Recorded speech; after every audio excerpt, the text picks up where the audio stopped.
ഫ്രാൻസിലെ നീസിൽ ഭാരത് ഇന്നോവേറ്റ്സ് 2026 ഉദ്ഘാടനം ചെയ്ത നരേന്ദ്രമോദിയും ഫ്രഞ്ച് പ്രസിഡന്റ് ഇമ്മാനുവൽ മാക്രോണും AI രംഗത്ത് ലോകത്തെ നയിക്കാനുള്ള ശേഷി ഇന്ത്യയ്ക്കുണ്ടെന്ന് ഇമ്മാനുവൽ മാക്രോൺ.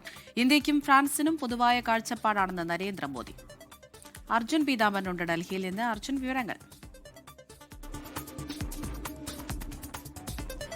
അമൃത, പ്രധാനമന്ത്രി നരേന്ദ്രമോദിയുടെ ഫ്രഞ്ച് സന്ദർശനത്തിന്റെ ആദ്യ പാദമാണ് ഇപ്പോഴെന്തായാലും പുരോഗമിച്ചുകൊണ്ടിരിക്കുന്നത്. പ്രധാനമന്ത്രി നരേന്ദ്രമോദിയും ഫ്രഞ്ച് പ്രസിഡന്റ് ഇമ്മാനുവൽ മാക്രോണും ഫ്രഞ്ച് നഗരമായിട്ടുള്ള നൈസിലാണ് നിലവിലുള്ളത്. ഇതിനോടകം തന്നെ ഇന്ത്യ ഫ്രാൻസ് ഉഭയകക്ഷി ചർച്ച ആരംഭിച്ചിട്ടുണ്ട്.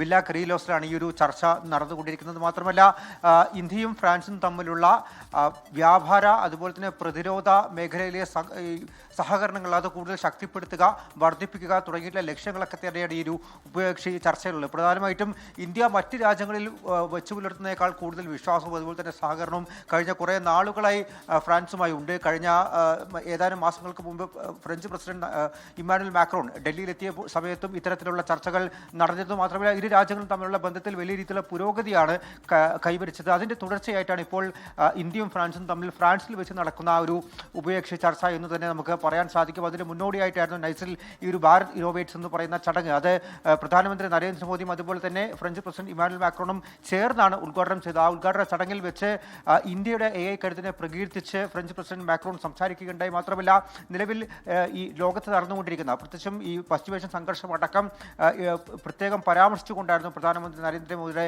പ്രസംഗം ഉണ്ടായിരുന്നത്. അവിടെ തന്നെ ഇന്ത്യ നിലവിൽ ഉദ്ദേശിക്കുന്നത് പരിഹാരങ്ങൾ കാണാനാണ് എന്നും മാത്രമല്ല സുസ്ഥിരമായ ഒരു ഭാവിക്ക് വേണ്ടിയിട്ടാണ് ഇന്ത്യ പ്രവർത്തിക്കുന്നത്. അതാണ് ഇന്ത്യ നടത്തുന്ന വാഗ്ദാനം എന്നുള്ള കാര്യം കൂടി വ്യക്തമാക്കുന്നുണ്ട്. ഇന്ന് വൈകിട്ടോടെ തന്നെ പ്രധാനമന്ത്രി നരേന്ദ്രമോദി സ്ലോവാക്കിയയിലേക്ക് തിരിക്കും. പിന്നീട് അദ്ദേഹം 16-ാം തീയതി ഫ്രാൻസിലേക്ക് മടങ്ങിയെത്തും. ഫ്രാൻസിലെ ഈവിയാൻ എന്ന നഗരത്തിലേക്കായിരിക്കും പ്രധാനമന്ത്രി നരേന്ദ്രമോദി മടങ്ങിയെത്തുക. അത് G7 ഉച്ചകോടിയിൽ പങ്കെടുക്കാനാണ്. മാത്രമല്ല, ഈ മാസം 17-ാം തീയതി വൈകിട്ട് 4:15 ഈ G7 ഉച്ചകോടി വേദിയിൽ വെച്ച് തന്നെ പ്രധാനമന്ത്രി നരേന്ദ്രമോദിയും അമേരിക്കൻ പ്രസിഡന്റ് ഡൊണാൾഡ് ട്രംപും തമ്മിലൊരു കൂടിക്കാഴ്ച കൂടി നടക്കുന്നുണ്ട്. അമൃത.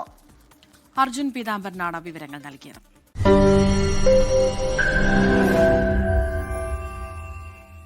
ലോകത്തെവിടെയായാലും ഏത് സമയത്തും 24 വാർത്തകളും ഓഗ്മെന്റഡ് റിയാലിറ്റി പാക്കേജുകളും എക്സ്പ്ലെയിനറുകളും വിശദമായി കാണാൻ ഞങ്ങളുടെ യൂട്യൂബ് ചാനൽ നിങ്ങൾക്ക് സബ്സ്ക്രൈബ് ചെയ്യാം.